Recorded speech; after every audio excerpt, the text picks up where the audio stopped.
이렇게 12장 1절로 14절까지 저와 여러분이 함께 교독합니다. 여호와께서 애굽 땅에서 모세와 아론에게 일러 말씀하시되 이달을 너희에게 달의 시작하고 해의 첫 달이 되게 하고 너희는 이스라엘 온 회중에게 말하여 이르라. 이 달 열흘에 너희 각자가 어린 양을 취할지니 각 가족대로 그 식구를 위하여 어린 양을 취하되 그 어린 양에 대하여 식구가 너무 적으면 그 주제의 일과 함께 사람 수를 따라서 하나를 잡고 각 사람이 먹을 수 있는 분량에 따라서 너희 어린 양을 계산할 것이며 너희 어린 양은 흠없고 1년 된 수컷으로 하되 양이나 염소 중에서 취하고 이달 열나흘까지 간직하였다가 해질 때에 이스라엘 회중이 그 양을 잡고 그 피를 양을 먹을 집 좌우 문설주와 임방에 바르고 그 밤에 그 고기를 그대로 목욕병과 순나물과 얼러 먹되 날 것으로나 물에 삶아서 먹지 말고 머리와 다리와 내장을 다 불에 구워 먹고 아침까지 남겨두지 말며 아침까지 남은 것을 불사르라. 너희는 그것을 이렇게 먹을지니 허리에 띠를 띠고 발에 신을 신고 손에 지팡이를 잡고 급히 먹으라. 이것이 여호와의 유월절이니라. 내가 그 밤에 애굽 땅에 두루 다니며 사람이나 짐승을 막론하고 애굽 땅에 있는 모든 청한 것을 다 치고 애굽의 모든 신을 내가 심판하리라. 나는 여호와라. 내가 애굽 땅을 칠 때에 그 피가 너희가 사는 집에 있어서 너희를 위하여 표적이 될지라. 내가 피를 볼 때에 너희를 넘어가리니 재앙이 너희에게 내려 멸하지 아니하리라. 너희는 이 날을 기념하여 여호와의 절기를 삼아 영원한 규례로 지킬지니라. 네. 오늘 우리가 이 말씀을 함께 교독한 것은 이 말씀을 토대로 말씀을 전하려고 하기보다는 우리 이제 다음 주이면 성탄절인데 우리 구약 성경에 예수님께서 일상이 다시 오신다는 그러한 예언의 말씀이 성경 여러 군데 있습니다. 그 중에 중요한 말씀 하나가 바로 출애굽기 12장 말씀입니다.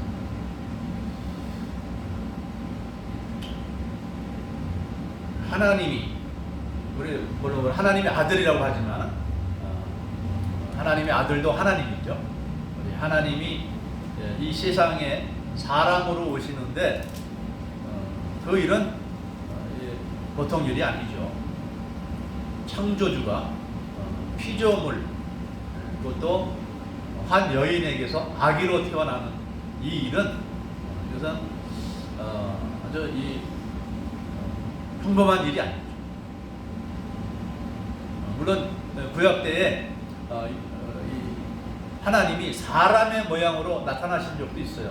아브라함에게 사람의 모양으로 나타나시기도 하시고 때론 야곱과 함께 씨름도 하기도 하시고 또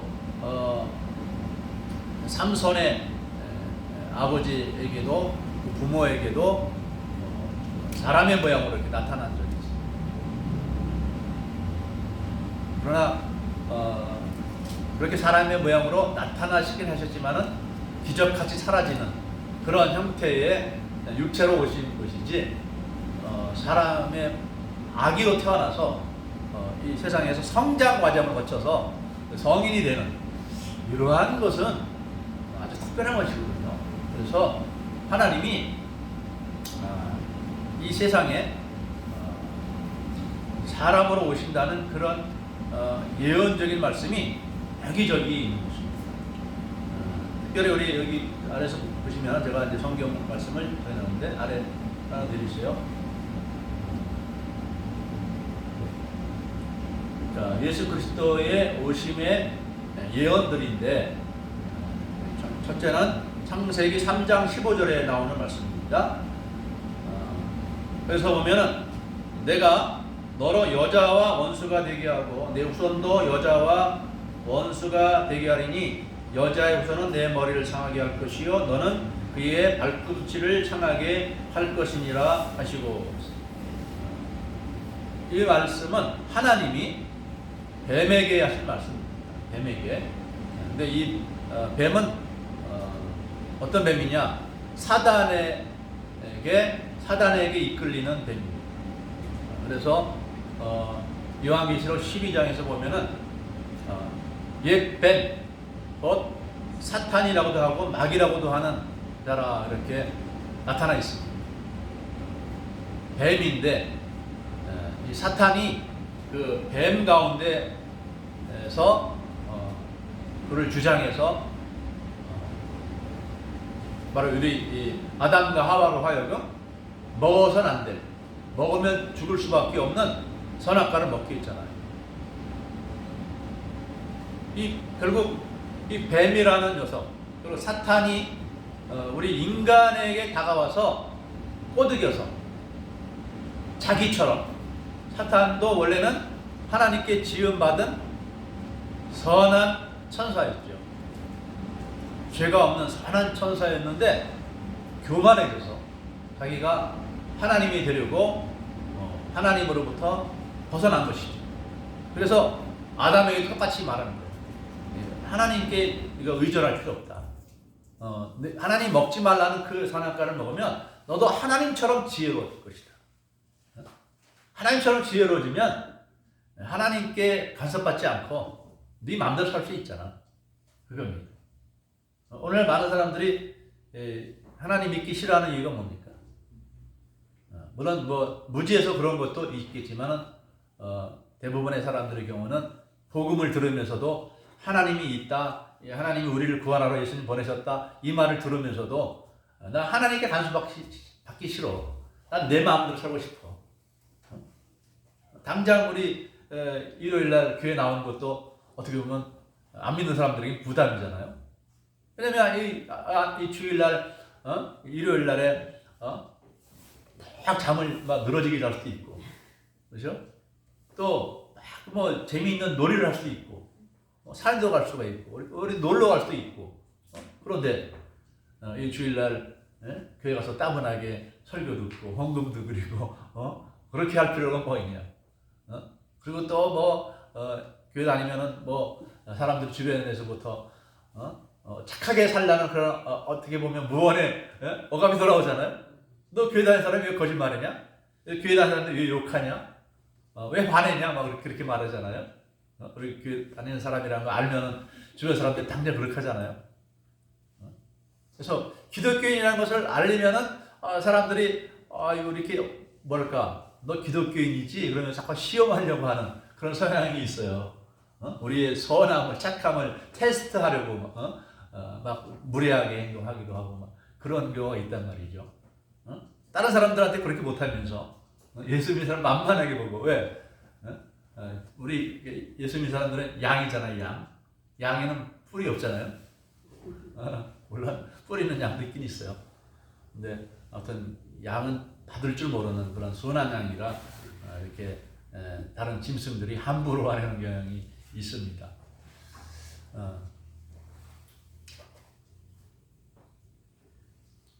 아무튼 우리 이 마귀는 우리 인간의 마음속에 네가 하나님이야, 네가 이렇게 항상 합니다. 네 마음속에 있는 게 신이야, 뭐 이렇게 하죠. 어림도 없는 말이죠.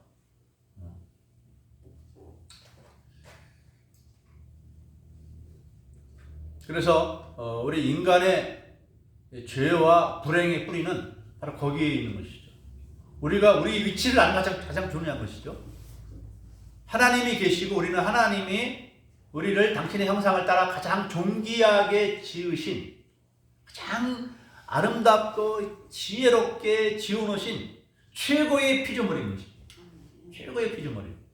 그런데 우리 인간이 이제 하나님 대적하고 자기 마음대로 그렇게 살아가면 하나님은 우리 인간을 만들어 놓으신 목적이 상실되는 거예요. 목적이. 그래서 하나님께서 인간을 멸망에 이끈 이 사탄에게 하신 말씀이 뭐냐면 내가 너로 여자와 원수가 되겠다 이렇게 말했습니다. 왜냐하면 여자를 통해서 하와를 아담을 여자인 하와를 통해서 남자인 아담으로 선악과 먹고 죄악에 빠지게 했잖아요. 에덴 동산 쫓겨나고 우리 인간은 이 아담의 혈통을 이어받아서 죽을 수밖에 없는 존재가 됐잖아요. 죽을 수밖에 없는 존재. 마귀의 시험을 당할 수밖에 없는 존재가 됐어요. 근데 대부분이 이것을 못 이기죠. 마귀의 시험 못 이깁니다. 그래서 내가 너로 여자와 원수가 되게 하겠다. 내 후손은 여자의 후손과 원수가 되게 하리니 여자의 후손은 내 머리를 상하게 할 것이요 너는 그의 발꿈치를 상하게 할 것이다 그랬어요. 여기서 말한 여자의 후손은 누군가? 바로 남자를 통하지 않고 동정녀 마리아를 통해서 이 땅에 오신 예수 그리스도를 의미하는 거였어요. 이렇게 비밀리에 이렇게 이제 표현되어 있기 때문에 그동안은 사람들이 이 말이 무슨 말인지 몰랐던 거죠. 근데 우리 예수님 오셔서 이제 우리는 이후에 살고 있기 때문에 이 비밀을 우리는 이제 알게 된 거예요. 그런데 너는 그 발꿈치를 상하게 할 것이다. 바로 예수님을 십자가에서 고통받게 할 것이라는 그런 의미가 여기에 담겨져 있는 것입니다.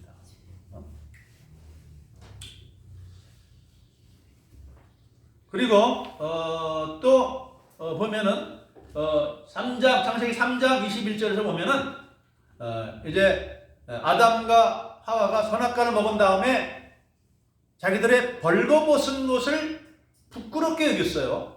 그전에는 부끄러운 줄 몰랐어요. 우리 아기들도 벌거벗고 있어도 부끄럽다고 생각 안 하죠. 그런데 이제 조금 크면은 부끄럽다 하는 것을 알게 되죠. 그렇게 부끄럽다고 말해주니까 알게 된 것 같기도 하고요. 그죠? 아무튼 뭐 그때는 아담과 하와가 옷을 입지 않고 살았어요. 뭐 처음부터 이렇게 살았죠. 처음부터. 그런데 선악과를 먹은 그 이후에 한 증상이 생기는데 벌거벗고 있는 것이 왠지 부끄러워지는 거예요. 그래서 이들은 무화과 나무 잎으로 뭘 만들었다? 뭘 만들었어요? 나뭇잎으로? 무화과 나무 잎으로? 치마를 만들어서 허리 이렇게 앞을 가는 거죠. 치마를 해 입었어요. 그런데 그게 시간이 흐르면 말라 비틀어지죠. 그래서 하나님이 아담과 하와를 위해서 어떻게 했어요? 뭘 만들어줬어요? 가죽옷. 가죽옷. 자, 가죽옷이라는 게 어떤 과정을 통해서 만들어지는 것이죠? 가죽옷이 나오려면 어떤 동물이 죽어야 되겠죠? 어떤 동물인지 이 창세기 3장에서 나와 있지 않지만 4장으로 가보면 양이라는 동물이라는 것을 알게 되는 것이죠.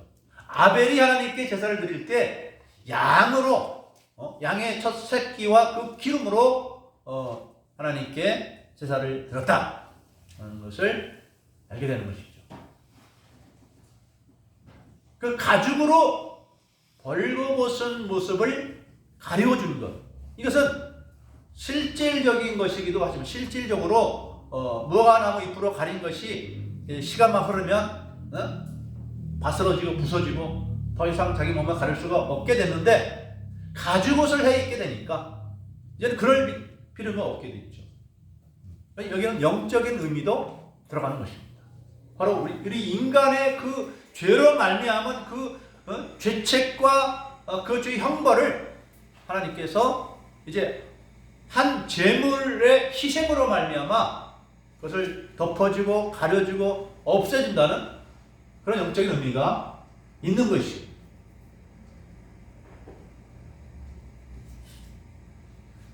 그것은 바로 앞으로 장차 하나님의 아들이 이 땅에 사람으로 오셔서 희생제물이 되어주실 것이라는 것에 대해서 이렇게 예언한 것이죠. 아직도 이때 가진 이것이 무슨 의미인지 그냥 생각 없이 가진 옷을 입었겠지만 하나님은 그런 계획을 가지고 우리 범죄한 우리 인생들에게 하나님께 어린 양으로 제사 드리면서 제사를 통해서 비록 선악과를 먹어서 죽을 수밖에 없는 인생이 되었지만은 죄사함과 영생으로 나올 수 있는 그 길을 열어주신 거예요. 자, 그런데 가인이 그 제사마저도 거부함으로써 범죄한 우리 인생들을 구원할 수 있는 그 길이 차단되는 거죠. 그래서 최초의 불신자가 나옵니다. 최초의 불신자. 기독교는 언제부터 있었느냐? 최초부터 있었던 거예요. 우리 인류 조상 때부터 처음부터 있었던 것이 기독교예요. 새로 만들어진 것이 아니에요. 우리 인간이 하나님을 떠나감으로써 자기 나름대로의 종교를 만들어서 그런 것이지, 기독교는 원래 하나님을 믿는 이 신앙 원래부터 있었던 거예요. 처음부터 있었던 거예요.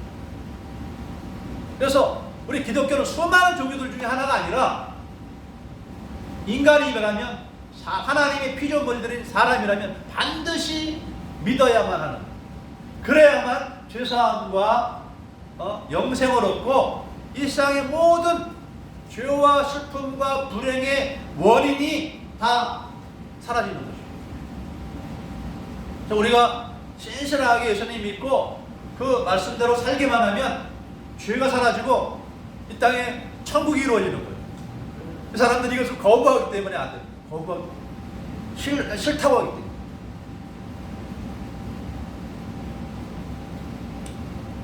또 다음에 우리 이사야 7장 14절 말씀에서 또 있습니다. 우리 함께 읽어보겠습니다. 이사야 7장 14절 시작. 그러므로 주께서 친히 징조를 너희에게 주실 것이라. 보라, 처녀가 잉태하여 아들을 낳을 것이요 그 이름을 임마누엘이라 하리라. 네. 이사야 7장 14절에서 이제는 처녀를 통해서 하나님이 독생자를 보내주실 것을 예언하셨습니다. 처녀를 통하여 아기를 낳을 것인데, 아들을 낳을 것인데 그 이름이 뭐라? 임마누엘이라. 그런데 가브리엘 천사가 동정녀 마리에게 나타나서는 그 아들을 낳으리니 그 이름을 뭐라 하라? 예수로 하라 그랬죠. 예수라는 뜻은 무엇일까요? 하나님이 구원하신다는 뜻입니다. 원래 히브리어는 여호수아입니다. 그런데 이 여호수아라는 이름은 히브리어인 반면에 예수라는 그 이름은 헬라어식 발음입니다. 그래서 여호수아를 헬라어로 말하면 예수가 됩니다. 물론 예수아라는 그런 이제 이름도 있었지만은 어떤 같은 뜻을 가진 단어입니다. 하나님께서 구원하신다 그런 뜻인데, 이 구약에서 이사야서에서는 그 이름을 임마누엘이라고 했어요. 임마누엘이라는 뜻은 무엇일까요? 임마누엘, 하나님이 우리와 함께 계신다는 뜻입니다.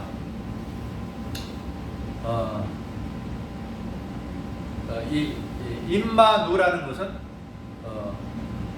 임마라는 것은 함께 있다는 뜻이고, 누라는 것은 우리라는 뜻이고, 엘은 하나님, 하나님이 우리와 함께 계신다.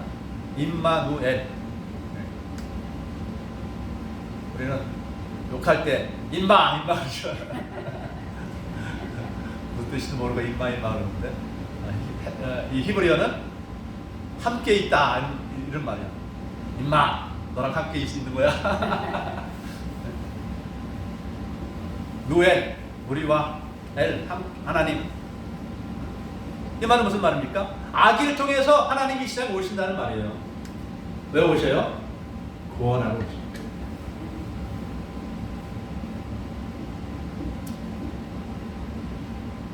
근데 왜 처녀를 통해서 오십니까? 하나님은 왜 처녀를 통해서 오시죠? 총각을 통해서 올 수 없잖아요. 그렇죠? 예수님 총각을 통해서 올 수는 없잖아요. 예수님은 하나님의 아들로서 원래 계신 분인데 처녀를 통해서 이 땅에 오신 것은 인간 남자의 생명체로 오시는 것이 아니라 하나님인데, 네? 처녀를 통해서 오심으로써 하나님의 아들로 오시기 위해서 처녀를 택하신 거예요. 만약에 이 세상에서 이 동정녀 마리아를 믿지 않는 사람들은 그게 어딨냐? 요셉의 아들이다 이렇게 말합니다. 그 요셉의 아들이 우리와 똑같은 거예요. 그 요셉의 아들이 우리를 대신해서 죽어도 그 한 사람의 죄가 우리 죄를 용서할 수 없는 거예요. 상식적으로 생각해 보세요. 우리나라 사람도 아니고 외국, 그것도 옛날 고리짝에 있던 한 사람, 몹수로 살았던 예수라는 사람이 십자가 못 박혀 죽었는데 그가 하나님의 아들이 아니라면 우리와 무슨 상관이 있어요? 아무런 상관이 없는 거예요. 단순히 그의 모범을 배운다, 그의 십자가에 질 것을 모범을 배운다, 그게 단순한 그런 게 아니에요. 우리 인류의 죄를 당신의 몸으로 감당하시기 위해서, 그것을 감당할 수 있는 사람은 누구밖에 없느냐? 우리 인간을 만드신 하나님이라면 충분한 것입니다. 우리 인류를 창조하신 하나님이라면 그 당신 한 분의 인간됨으로 이 세상에 오셔서 한 분 십자가에 죽으심으로써 이 세상 모든 인류가 예수 믿어서 다 그 마음을 있게 할 수 있는 충분한 능력이 되는 거예요. 왜? 하나님은 흙에서 없었던 인간의 생명체를 만드신 하나님이시기 때문에 우리 인간의 인류의 모든 죄를 다 감당할 수 있기 때문에 처녀를 통해서 이 세상에 사람으로 오신 것입니다. 그리고 또 이사야 9장 6절에도 있어요. 이사야 9장 6절과 7절입니다. 우리 함께 읽어보겠습니다. 시작.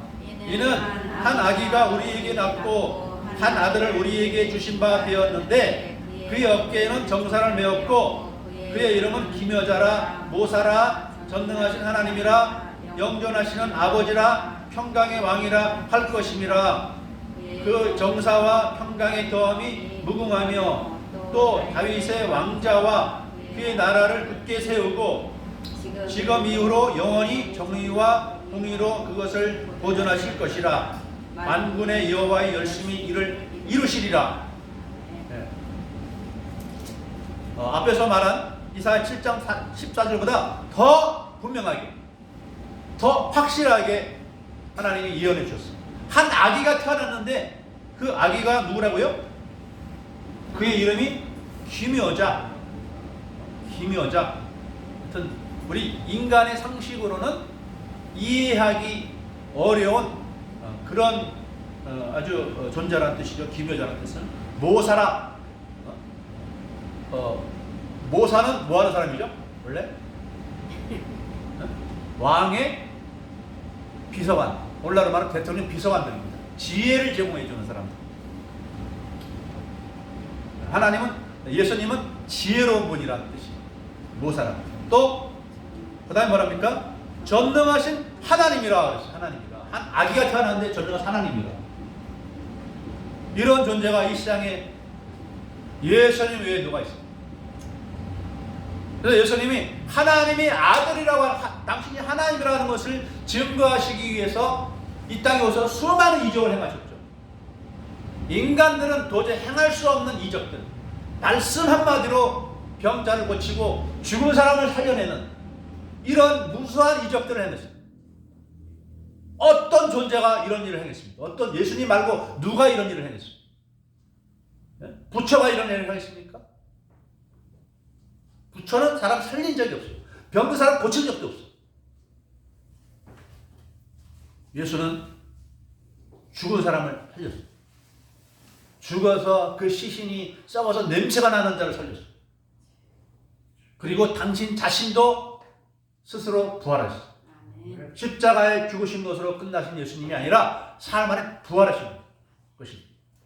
그래서 우리가 하나님 아들로 믿는 것입니다. 그럼 부활로 끝나느냐? 성천하신 이후에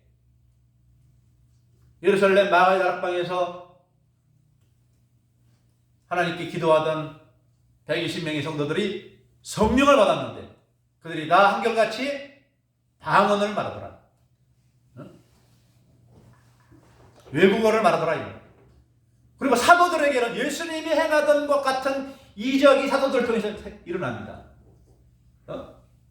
죽으신 예수님께서, 부활하신 예수님께서 그 12사도들에게 권능을 주셨어요.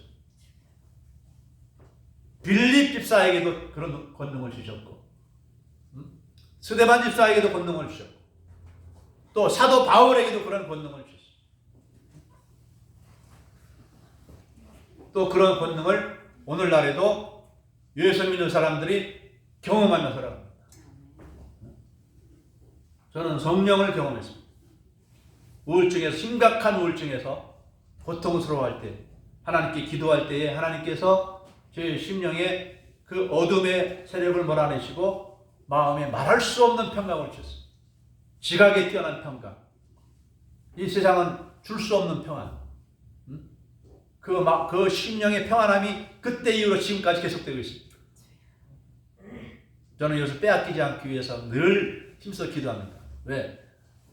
우리가 기도에 해제되어 있고 영적으로 긴장되어 있지 않으면 마귀가 그것을 빼앗으려고 합니다. 우리의 믿음을 빼앗으려고 노력해요. 우리 시험하고 유혹하고 또 교회 다녀도 아무 소용없어. 예수 믿어도 아무 소용없어. 뭐가 일어나? 아무것도 없잖아. 근데 저에게 일어났어요. 그때부터 지금까지 신비하게 하나님께서는 저와 함께 계신 것을 눈으로 보여줘요. 눈으로. 여러분에게도 이런 은혜가 있기를 바랍니다. 정말 겉으로는 아무 달라진 것이 없지만 우리의 심령이 사람들이 다 고만고만하잖아요. 다 고만고만한데 그 사람 어떤 사람의 심령에는 담대함이 있고 지혜가 있어서 큰 일을 행하는 사람이 있는 반면에 똑같은 고만한 인상인데 어떤 사람 마음속에는 뭐가 병이 들어서 꼼짝 못하고 있어요. 능력을 발휘하지 못해. 기가 죽어있고. 근데 하나님은, 성령님은 우리에게 다가오셔서 그런 변화를 일으켜주시는 것입니다.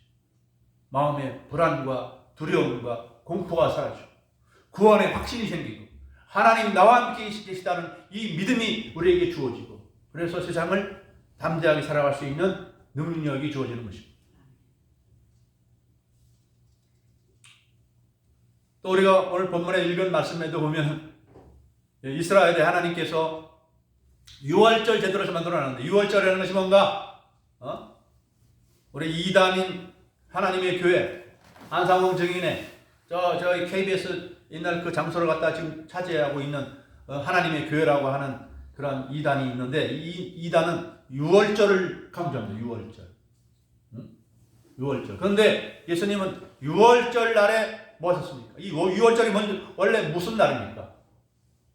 이스라엘 백성들을 애굽에서 구원해 내시려고 하나님이 9가지 재앙을 내렸는데도 끔찍하지 않아. 바로가 끔찍하지 않아. 못 보내준다.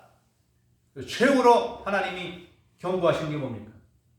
내가 내 백성 이스라엘을 안 보내면 너희 장자들을 다 데려간다.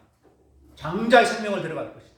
그럴 때 하나님은 이스라엘 백성들에게는 그 재앙에서 벗어날 길을 열어주셨는데 그것은 뭐냐면 양을 잡아서 그 피를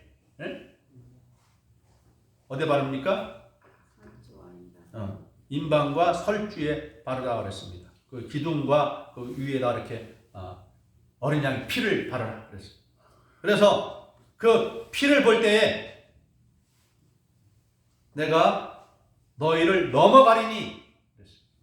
오늘 우리가 암송할 말씀도 그 말씀입니다. 12장 13절 그 중반에서 보면 내가 피를 볼 때에 너희를 넘어가리니. 이게 6월입니다. 6월. 넘어간다. 넘어가리니 재앙이 너희에게 내려 멸하지 아니하리라 그랬습니다. 그런데 예수님이 6월절 날 무슨 일을 행하셨습니까? 성찬을 행하시면서 떡을 나눠주면서 이것은 나의 살이다. 잔을 나눠주면 내 피다.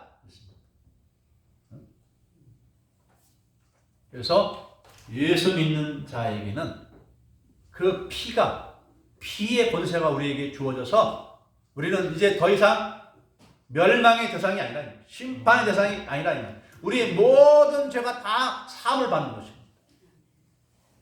그래서 하나님의 약속이고 구원의 원칙입니다. 하나님이 이 세상 모든 사람들, 어떤 사람들이 어떤 죄가 있든지 예수 그리스도를 통해서 그 십자가의 보혈을 받으면 멸망당하지 않고 영생을 얻는다 이 말. 요한복음 3장 16절의 말씀이 바로 그 말씀이죠. 하나님 세상을 이처럼 사랑하사 독생자를 주셨으니 이는 누구든지 저를 믿는 자마다 멸망치 않고 영생에 이르게 하려 함이라 그랬어요. 이것은 선악과의 명령 같은 거예요. 선악과를 먹는 날엔 죽으리라. 반대로 예수 그리스도를 믿는 자들은 영생을 얻어요. 똑같은 말씀. 문제는 사람들이 이를 믿지 않는다는 것이죠. 믿지 않는다는 것이 문제. 믿으면 그걸 받는 거예요. 하나님은 어렵게 우리를 구원해 주시는 거 아니잖아요. 어렵게. 믿음으로. 근데 믿는다는 것을 우리가 알아야죠. 믿는다는 것은 무엇입니까? 단순히 머리로 예수님 십자가에 날 위해 들어가셨어. 나 이거 믿어.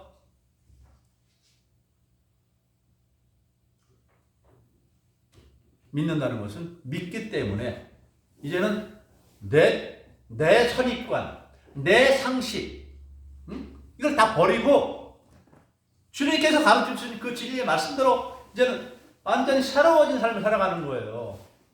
근데 자꾸 이제 사람들이 자기 선입관, 세상 사람들의 상식을 더 의지하면 안 됩니다. 우리 그러려는 경향이 있어요.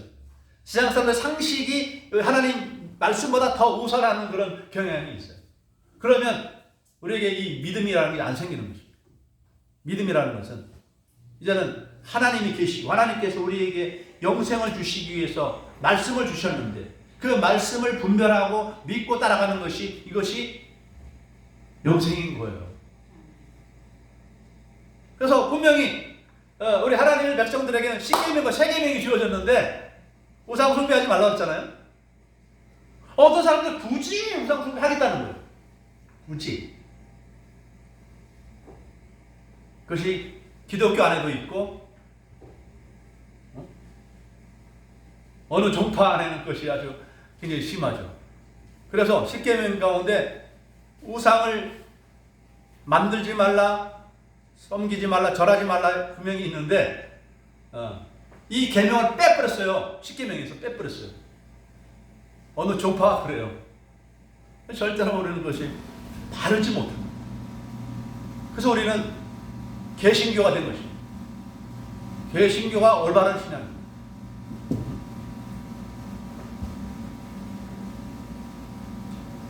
하나님은 아담과 하와가 범죄했을 때부터 가죽옷을 해 입히면서 죄사함과 영생을 주셨는데 그때부터 지금까지 하나님은 우리 인류에게 인생들에게 그 죄사함과 영생을 주시려고 하는 것이 있습니다.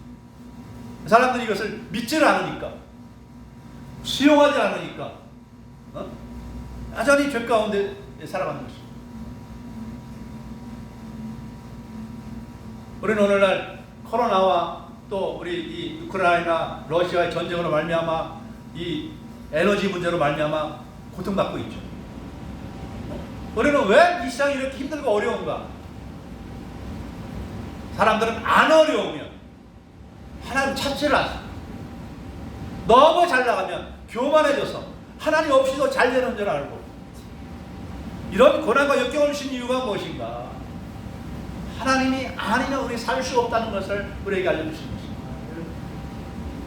우리가 이렇게 오늘날 코로나와 경제적인 위기를 만나서도 하나님을 믿고 의지하면 벗어날 길이 우리에게 주어집니다. 어떻게? 하나님이 유월절을 통해서 구속하신 이스라엘 백성들을 어떻게 했습니까? 광야로 이끌어갔지만 농사질 수도 없고 물도 나오지 않는 황량한 광야에 놓여져 있는 이스라엘 백성들이지만 하나님이 40년 동안 그들을 먹여 입혀 살리셨습니다. 우리들이 비록 예수 믿는 사람으로서 많은 재물을 가지고 있는 것도 아니고 우리 눈앞에 보이는 것이 주어진 것이 없죠. 여러분 평생 살아갈 수 있는 재물을 쌓아두고 살아가십니까? 그것이 아닐지라도 우리 하나님을 믿는 성도들에게는 합력하여 선을 이루어 주시며 하나님을 의지하는 한 결코 우리를 굶주리게 하지 않습니다. 하나님이 먹이시고 입히시고 살리실 것을 믿으시기 바랍니다. 우리는 이제 하나님의 영광의 나라에 이끌려 갈 때까지 비록 우리는 이 세상에서 광야와 같은 그런 삶을 살아가지만 하나님이 성령으로 우리와 함께 계십니다. 이 땅에 오신 예수님 그 사랑을 믿는 믿음으로 말미암아 여러분 마음속에 두려움이 없고 불안함이 없고 항상 영생의 소망 가운데 기쁨으로 또 그러므로 우리에게 주어진 모든 사람들 우리 부모님 우리 형제들 우리 교우들 우리 모든 이웃들을 열심히 사랑하며 살아감으로써 주님 앞에 이르렀을 때 잘했다 칭찬받는 상받는 여러분 되시기를 주님의 이름으로 축복합니다. 아멘. 기도하겠습니다. 사랑의 주님 하나님께서 태초부터 우리들을 사랑해 주셨습니다. 지금도 사랑의 손을 펼치고 계십니다. 하나님 아버지 다만 이 사실을 알지 못하고 알려주어도 받기를 거부하는 불쌍하고 가련한 인생들이 너무나도 많이 있습니다. 하나님 아버지 아직 주님을 알지 못하고 믿지 아니하는 우리 가족들 우리 사랑하는 사람들 속히 주님의 이 복음을 깨닫고 사랑의 부르심을 깨닫고 다시금 주님께로 돌아와 영생받고 복받으며 살아가는 저들이 다 되도록 주님 도와주시옵소서. 우리에게 주신 믿음으로 인하여 항상 감사함을 누리며 감사하며 살아가게 해주시옵시고 하나님 아버지여 더 이상 예수 그리스도를 믿는 이 믿음이 희미한 믿음이 아니라 확실한 믿음이 되어서 구원의 확신과 성령님이 함께 하시는 평강과 기쁨으로 이 세상을 긍정적으로 즐거워하며 사랑하며 살아가는 저희들 모두가 되게 하여 주시옵소서. 감사드리오며 예수님의 이름으로 기도드리옵나이다.